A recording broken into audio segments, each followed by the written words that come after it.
of us because Dante is one of the greatest joys to encounter and to engage with.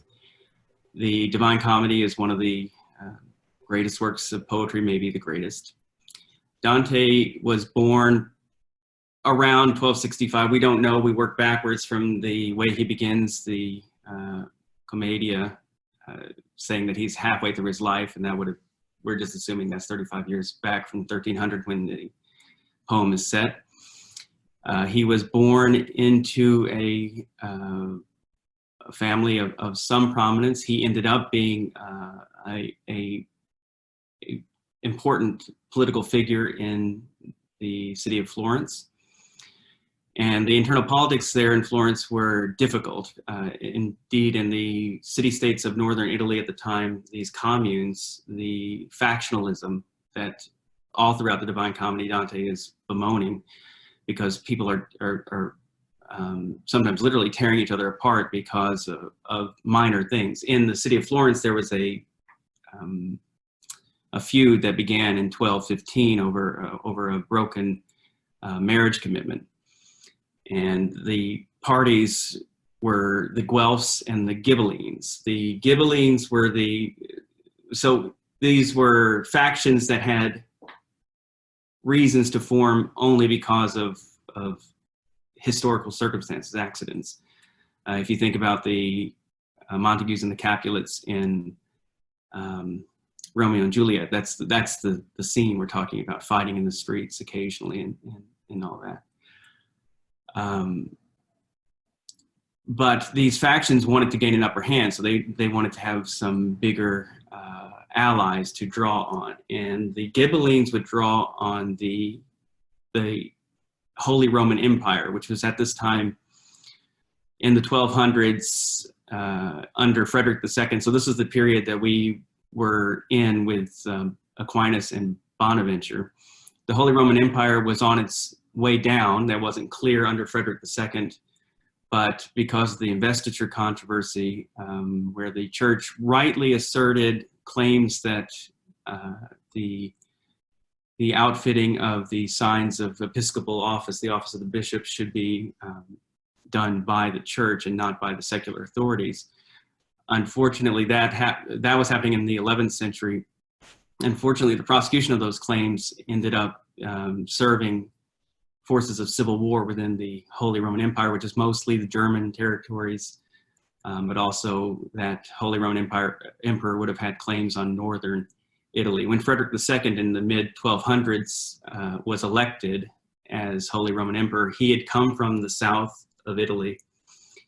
Indeed, he was a second cousin of Aquinas's, and the Pope at the time did not want to be surrounded by the Holy Roman Empire. So by having an elected emperor from the south, that gave control over both the south and the north, leaving the middle lands, the papal states, surrounded. So Frederick II was excommunicated a couple of times, and crusades were declared against him. The main point here being that Dante's concern is to find out a way to deal with the factionalism that will end up in his exile from his beloved Florence. And when he thinks to the root of the problem, he finds that the lack of political unity is the problem. And he invests in the notion of an emperor in a late work, De Monarchia, on government by one. Dante is making the case that you need to have one world government with one world leader so that you can have peace. And then his goal is very beautiful, so that every human can cultivate his or her intellectual powers and realize the kind of earthly happiness that comes with development of reason. He believed that with the inanition of the Holy Roman Empire, the civil war and the strife that was resulting from that was devastating for the common good. So that's the setting, because even though the Holy Roman Empire was probably mortally wounded by the struggles, certainly extending into the mid-1200s, when he was born in 1265, there were still Ghibellines who would draw on that power. And his family was aligned with the Guelphs. They had sided historically with the rival claimants to the Holy Roman Empire that the Pope had backed. So it was basically bringing in big guns from outside to try to fight the internal spats that had arisen over the course of time. In 1289, I believe, there was the Battle of Compadino, in which Dante fought, and that gave the Guelphs the upper hand, and that was, so his party was ascendant.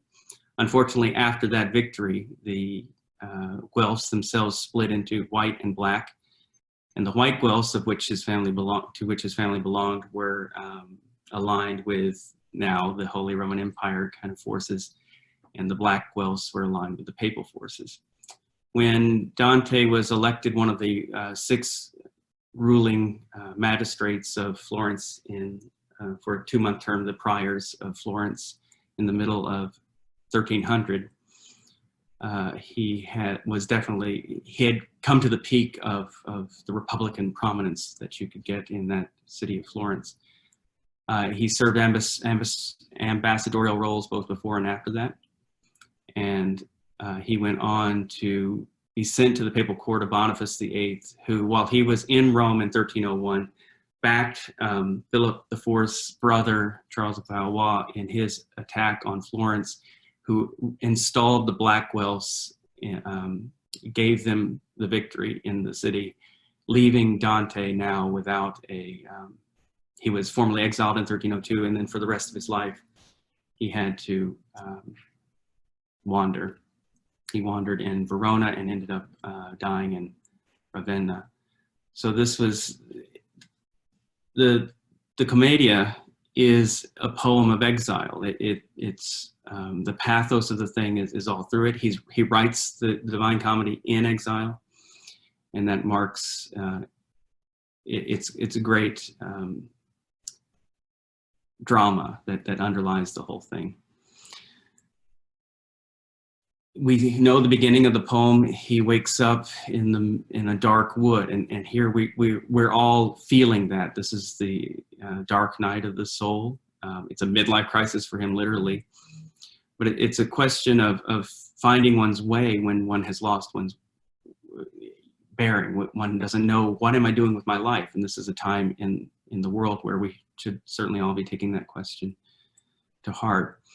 So he wakes up and he looks around, and he just doesn't know what to do. And the whole poem is a matter of, it's a great act of pedagogy. He's being, by God's grace, being lifted up from his terror and his profound waywardness into learning something about what reason tells us about what it takes to become happy.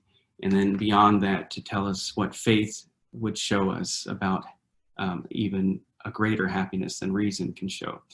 And that's represented in the poem by the fact that he's got different guides. Virgil, his beloved master in the art of poetry, is the one who takes him through the first 2 realms of the afterworld, the Inferno and the Purgatorio, Purgatory.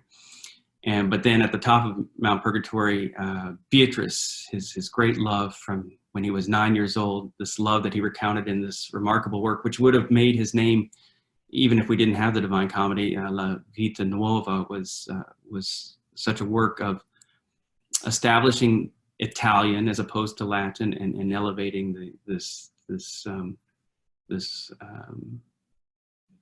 dialect, this colloquial language that wasn't the court and papal language of Latin. Dante made this language sing, and his poetry was in his sonnets and so on was already very beautiful before the Divine Comedy.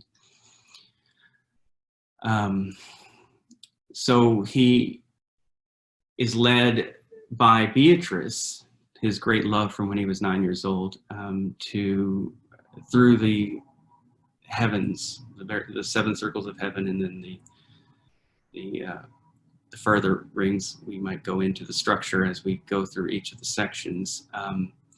But then finally, at the very end, he's led by the mystic Bernard of Clairvaux, whom we've talked about in the past as an antagonist for Peter Abelard, but he's here as a great guide through the mystical and unsayable regions of all the way to the vision of God, which we've talked about in our previous discussions of Aquinas and Bonaventure. So that's this whole journey through hell and purgatory and heaven is meant to save Dante from his profound waywardness, from his not knowing what to do with his life, which is rooted in the fact that he's in exile. He can't go home again. He was married to actually a member of a family that was on the opposite side, the Donati family, Gemma Donati. They had, it seems, 3 sons and a daughter. The daughter, very tellingly, became a nun and took the name Beatrice. So that, I think, to be very remarkable as a fact. The Pope that was behind the treachery that got him exiled, Boniface VIII, Dante's able to signal will end up in hell, but because of the dramatic setting of the poem, he's writing it between, say, 1308 and 1320. He sets the poem in 1300. So, and Boniface doesn't die until 1303. A fact there, though, Boniface dies because of a power play, an immense power play committed by the King of France, Philip IV, Philip the Fair, an ironic name. So I'm not sure how much Dante was able to take into account that the power politics were international, and but he does put so many personalities in front of us as he journeys through the circles of hell and the terraces of purgatory and the heavens of heaven, of paradise. He encounters so many people, and it's the point isn't to say, oh, Dante had the ability to put this person in hell because he's writing the poem and this person in heaven. The point is to appreciate a genius poet who was able to create not only through lyrical language, but in a language that actually was able to modulate. He has a different way of speaking in the Inferno and the Purgatory and in the Paradiso. But what you are, even more than the beauty of the language, is how dramatic these little scenes are. And they have such power to reach into our hearts. And that's the point, he's supposed to come out of this great journey that ends with the vision of God, and he's supposed to come back as a prophetic poet, and he's supposed to speak to the world and speak to our hearts and change our lives, change the direction of our lives. That's the point. It isn't to say, I've got a report here, I've got a sneak peek of who's actually going to be in hell and who's going to be in heaven. The point is, I'm going to try to help you live a life that is better, live a life according to reason, which will lead to an earthly happiness, such as Virgil leads to at the top of Mount Purgatory, where you find the Garden of Eden. And then beyond that, a life of supernatural happiness, the life that Beatrice, one's first love, is somehow able to bring us to. And it's the journey of our life towards happiness, both natural and supernatural, that's at stake in these canticles. It's the Inferno, Purgatorio, and Paradiso. They're called canticles, and there are 100 cantos in all over the 3 canticles, 34 in the first Inferno, with the first kind of being a prologue, 33 basically for each of the canticles, about 14,000 lines. It's an immense achievement, both in extent and in intensity. So I think I'll wrap up here. Dante was not well received by churchmen afterwards, because in fact he was not easy on the church, nor should he have been, because there was so much corruption. And even in that respect, it's worth a while, especially given the troubles in the church, that faithful Catholics take him up, and that's something I say personally. he made a claim that Boniface VIII, in a notorious or a decisive papal bull called Unam Sanctum, had said in his battle with Philip IV, the King of France, the Pope had claimed total authority, both supreme authority, and including somehow related to secular, the rule over kingdoms. And obviously, as a white Guelph, that wasn't going to work for Dante. Well, as a person who was able to think these things through, that wasn't going to work for Dante. So he makes a claim in the Purgatorial that there were two suns, that is S-U-N-S, that is the son of reason, the son of secular government, which is meant to lead people to natural virtue and to natural kind of happiness.